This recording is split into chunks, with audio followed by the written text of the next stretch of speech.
চোখটা বন্ধ করেন, চোখের পানি ছাড়তে থাকেন, মন হালকা হতে থাকবে, সিজদায় রবকে বলতে থাকেন, যা বলার বলতে থাকেন, যেভাবে বলার বলতে থাকেন।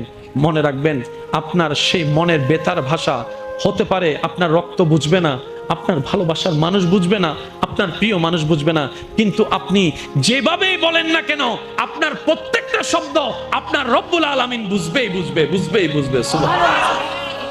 আপনি যখন ওনাকে দুঃখের কথা বলবেন, উনি আপনার দুঃখটাকে হালকা করে দিবে, সেই দুঃখের খবর প্রকাশ করে আপনাকে কখনো বেইজ্জত করবে না। আর আপনি যখন সুখের খবর পেয়ে রবের দরবারে সিজদায় চলে যাবেন, তখন আল্লাহ তাআলা খুশি হয়ে আপনার সুখটাকে আরো বাড়ায় দিবে। লা ইন শাকারতুম লা আযীদান্নাকুম আয়াতের উপর আমল হয়ে যাবে।